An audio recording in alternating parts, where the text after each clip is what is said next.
एक गांव में एक गरीब किसान रहता था। उसका एक बेटा और एक बेटी थी। किसान अपने बेटे का विवाह करके कुछ साल के बाद अपनी बेटी का भी विवाह एक अमीर घर में कर देता है। बेटी बहुत अमीर घर गई थी। उसके घर में नौकर चाकर काम करते थे। किसान अपने दोनों बच्चों का विवाह करके इस दुनिया से चला जाता है। बेटी को धन की कमी तो नहीं थी, वहीं बेटा बहुत गरीब था। किसी तरह खेती मजदूरी मेहनत करके अपने परिवार का पालन पोषण करता था। पत्नी बहुत समझदार थी। गरीब होने के बाद भी वह खुदा से कोई शिकायत नहीं करती थी। वह थोड़े में ही गुजारा कर लेती थी और अपने परिवार के साथ खुशी से रहती थी। वहीं उसके पति की बहन धन ज़्यादा होने के कारण घमंडी थी। वह अपने भाई की गरीबी का कारण उससे कोई रिश्ता नहीं रखना चाहती थी। उसकी बहन अब धन के घमंड में इतनी चूर थी कि अपने भाई को देखना तक पसंद नहीं करती थी। समय बीतता गया और बहन के ननद की शादी पड़ी। उसने अपने भाई को बुलाया तक नहीं। किसी तरह उसके भाई को पता चला। वह बिना बुलाए ही बहन के घर शादी में चला जाता है।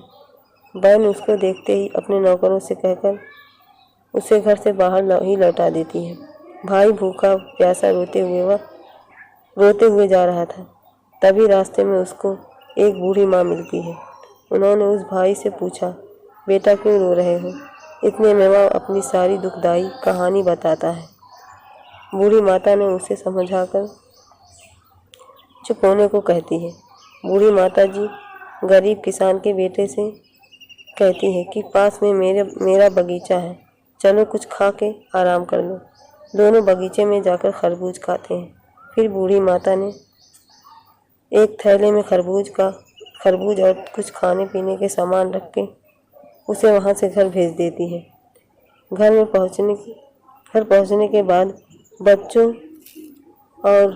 बच्चों सब अपने पिता के आगे पीछे घूमते हैं।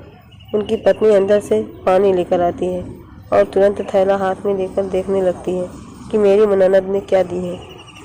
बेचारा भाई वहाँ से चला जाता है। उस मोती चमक रहे होते हैं। वह खुशी से खरबूज की जगह मोती चमक रहे होते हैं। वह बहुत खुश होती है।